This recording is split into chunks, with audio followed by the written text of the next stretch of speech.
Hello mga suki! So karon day no, mag-repack na punta sa ato ang homemade sweet chili garlic shrimp paste. Yes, kay tungod gamay na lang ato ang display dito og ugma na naputi reseller nga mo anhi. So sa karon pa lang mag-repack na tadaan para pag abot niya na natputay mahatag sa ilaha. So salamat kaayo sa ako mga reseller o sa ako ang mga suki nga namalitira sa tindahan. So nga to repakon karon is katong 100 grams na to.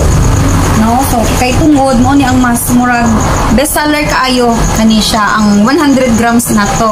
So extra hot flavor karon nga to ang giluto. Actually kani siya giluto na nato ni siya tong gabi pa.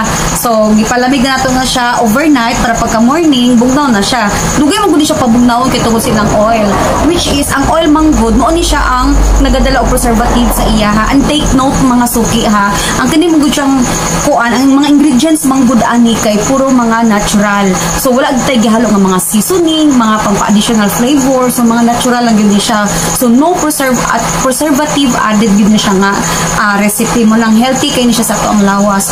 So sa garlic pa lang danog sa chili, diba kabalo na mo kung sa ang mga health benefits anang chili o ang garlic sa to ang lawas, diba? So diha pa lang daan ano na no kanang dako na og benefits ang ato ang kuan anang ato ang panglawas sa garlic.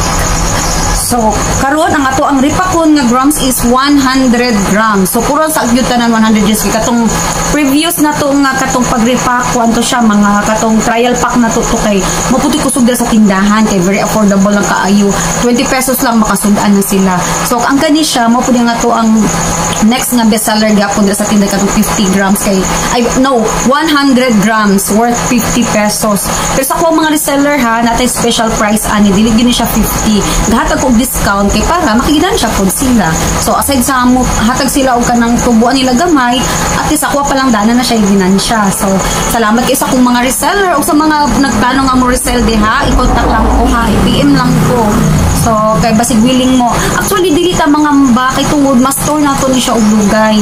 Kay tungod dugay siya madaot, no? Bisan pa siguro 3 to 6 months dili ni siya maunsa.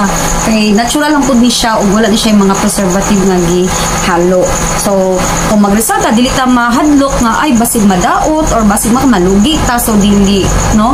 Mahalin yun siya, kay tungod lamig yun siya, mga suki. So, mga nakatilaw dra nga mga customer na ako, nagabalik-balik na yun sila. O, hopefully, unta nga, mukatag pag yun siya, no, sa ubang nga lugar, kay para mas mudaghan pag yun nga to ang mga customer.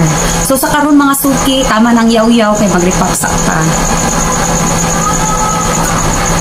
So, kinahanglan yun ni siya timbangon ha. Itimbang yun nato siya para sakto yun sa grams na to ang gusto. Kung pilang ato ang isunod diri. Walay labot ang sudlanan. Kinahanglan 100 grams yun siya aside aning sudlanan.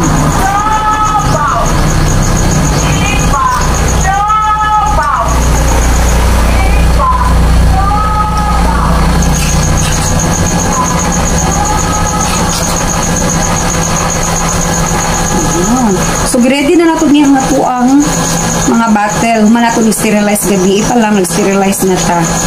Yan, i-dry pa nato. Ipabugnaw nato. Nag-i-dry para mula dyo'y tubig na masagol. Kay kung dahil tubig mong good, mauna ang kuan kanang dali madaot. No? Dali madaot pag naitubig. So, dapat limpyo. Tapos naka-dry, naka-sterilize din siya. Kaya para dugay ma-preserve ang pagkaon. Ayan. So, butangan pala po siya label, butangan pa na po siya o sinyo. Okay, para nindot siya tanawon. Presentable tanawon na nga po ang bottling. Ayan.